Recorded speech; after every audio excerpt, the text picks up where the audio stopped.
The really cool tip that I saw a couple weeks ago from our customer that I want to share with you has to do actually with a really clean way to present your Google Doc. So this is what we're normally used to is, you see all of these menu options here. So the version that she showed me was actually just a clean looking document. And she actually did it with an embed code, but you can also do it with the link to the Google Doc. So I'm going to show you 2 ways to do that. But I wanted to show you the finished look. So this is what it normally looks like. And this is what it would look like if you use this publish mode. This is a different file here, but you could see it's much cleaner. You don't see all of those menu options, and you can have the link at the top. There are other ways that you can hide it in your binder, or you can use an embed code and it's just the document appearing in the tab. So I'm going to show you how that's done. So here's that Google Doc I showed you before with all of the menu options. You just go to share and you say publish to web. So it does have some restrictions to your group. I like the automatically republish when changes are made. So if you're editing that document and you want to update it, it's going to update that document. You don't have to republish it, and it will be the newer version in your binder.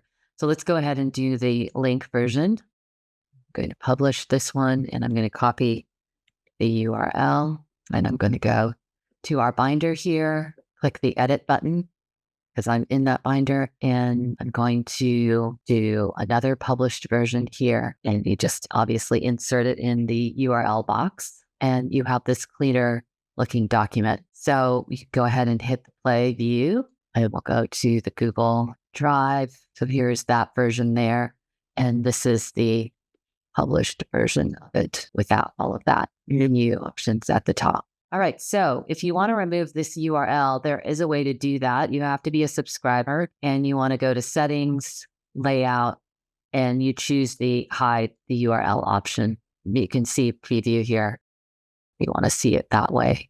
Go to Google Drive, publish, and you'll see that the link disappears here if you want a cleaner look like that. What our customer did, she used the embed code version. So let's go here and click on embed and grab this version here. And I'm going to show the embed code version in the next tab. And I'm going to paste it here. It's funny because it doesn't let you set the sizing here. So I'm going to fix that once it's showing up. So it has as a default view. So I'm going to go in here to tools, source code, and I'm going to change that in the code here. So it wasn't showing it to me before, but it does once you put it in. So I'm going to do 100% on the width there. And the height, I know probably 650 or 750 should be plenty. Then I'm going to say, okay. And then it's going to give me this view of it. So I'm going to go Drive, embed code, published version. So here's the completed document, 100% width. Obviously you can adjust it how you want. And then the height, I gave it a fixed height, but that's another way that you can get rid of the URL if you don't want it at the top. So that's the cool tip that I have for you guys today. If you like this video, give it a thumbs up below. For more tips and tricks to use on your LiveBinder, subscribe to our channel or visit us at livebinders.com. Thank you.